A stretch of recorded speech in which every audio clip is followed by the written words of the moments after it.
n'ingingo ataworeka gushima kuko igabanya ingorane ziri mu mabohero. Uno munsi amabohero yarengewe cyane ku rugero ruteye ubwoba ufatiye ku bitigiri yaterezwa kwakira n'abasanzwe bapfungiweyo.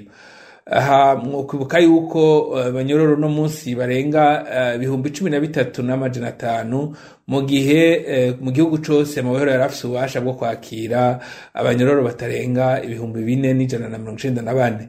Murumva ko hari abanyororo bashika 9,000 bapfunzwe bari hejuru y'igitigiri mu mabohero yaterezwa kwakira. Twumvirije rero byavuzwe n'umukuru w'igihugu bavuga yuko iyo ngingo ishobora kuba izoshika ku banyororo barekurwa bangana 5,442, no kuvuga hafi ibice 41%. Ico gikorwa rero ntawo reka kugishima mu gihe cogogwa neza. Murumva yuko hari igitigiri kitari gito c'abanyororo borekurwa, agahava rero ubuzima kubasigaye mu mabohero ukoroha, kubera ko baba bagabanutse ku gitigiri gabanuka, naho n'ubu igitigiri c'abanyororo kiguma kiri hejuru dufatiye ku bubasha amabohero afise yo kwakira abanyororo. Ariko aha tugumana amakenga kubera muri kahise vyaravugwa ariko ntibije mu ngiro, ugasanga mbere n'ivyo bitigiri bavuga ntivyigeze bishikwako, canke abaprokirere bagaca bagira umwete munini mu gusubira gupfunga abantu, ugasanga ntaco vyashitseko, abanyororo bagumye buzuye mu mabohero. Ariko rero naho bimeze uko turabona yuko iyo ngingo yo kurekura abanyororo hari igice c'abanyororo umenga carahebwe itigera iraba.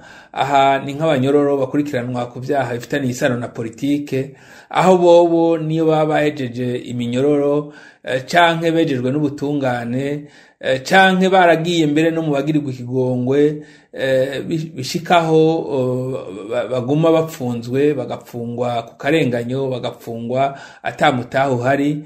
Ivyo bikaba ari uguhonyanga amategeko vyeruye.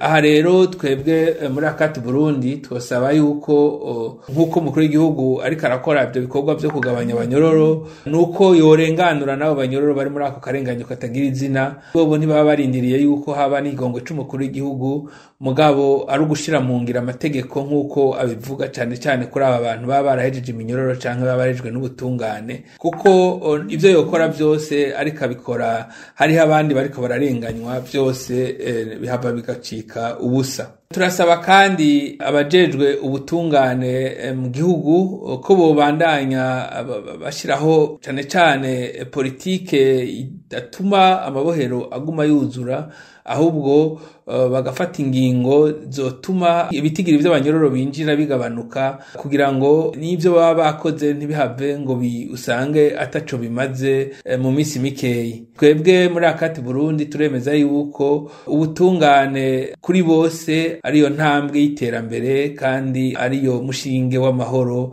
mu gihugu.